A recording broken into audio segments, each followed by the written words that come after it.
ಇವಾಗ ಅಕ್ಕಿ ರೊಟ್ಟಿ ತರಕಾರಿ ರೊಟ್ಟಿ ಕೇಳ್ತಾ ಇದ್ದಾರೆ, ಅದು ಮಾಡೋದು ವಿಧಾನ ತೋರಿಸ್ಕೊಡ್ತಾ ಇದ್ದೀನಿ.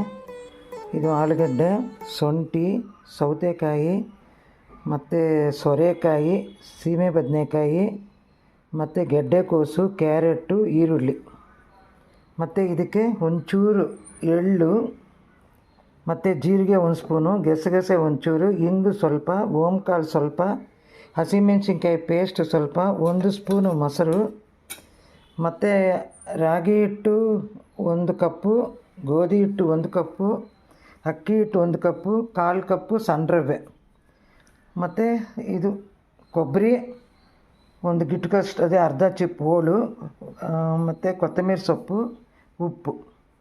ಇವಾಗ ತೋರಿಸ್ತೇನೆ. ಎಲ್ಲ ಒಟ್ಟಾಗಿ ಹಾಕ್ಬಿಡೋದು ನೋಡಿ. 2 ಕಾಳು ಓಂಕಾಳು, ಸ್ವಲ್ಪ ಗಸಗಸೆ, ಸ್ವಲ್ಪ ಜೀರಿಗೆ, ಸ್ವಲ್ಪ ಎಳ್ಳು,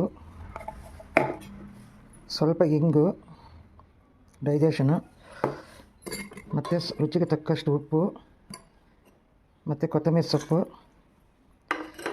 ಸಣ್ಣ ರವೆ ಮತ್ತು ಕೊಬ್ಬರಿ ಮತ್ತು ಒಂದಿಷ್ಟು ನೋಡಿ ಹಸಿಮೆಣಸಿನ್ಕಾಯಿ ಪೇಸ್ಟು, ರಾಗಿ ಹಿಟ್ಟು, ಗೋಧಿ ಹಿಟ್ಟು, ಅಕ್ಕಿ ಹಿಟ್ಟು, 1 ಸ್ಪೂನ್ 2 ಸ್ಪೂನ್ ಮೊಸರು, ಇಷ್ಟು ಹಾಕಿ ಕಲಸಿ ತೋರಿಸ್ತೆ. ಆಯಿತು, ನೀರೇ ಹಾಕಿಲ್ಲ, ಆ ತರಕಾರಿ ಇದೆ ಸರಿ ಹೋಯ್ತು. ಇಷ್ಟ ಇದ್ದರೆ ಕಡಲೆ ಬೀಜ ಪುಡಿ ಹಾಕ್ಕೊಬೋದು, ಆಪ್ಷನ್ನು, ನಾನು ಹಾಕಿಲ್ಲ.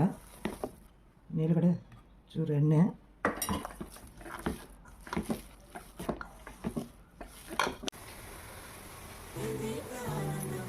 ಆಗಿದೆ. ಇವಾಗ ನೋಡಿ, ಕ್ರಿಸ್ಪಿಯಾಗಿ ಬೇಕಾದರೂ ಮಾಡ್ಬೋದು, ಮೆತ್ತಗೆ ಬೇಕಾದರೂ ಮಾಡ್ಬೋದು. ಯಾವ ಥರ ಮಾಡಿದ್ರೂ ತುಂಬ ಚೆನ್ನಾಗಿ ಬರುತ್ತೆ. ಟ್ರೈ ಮಾಡಿ.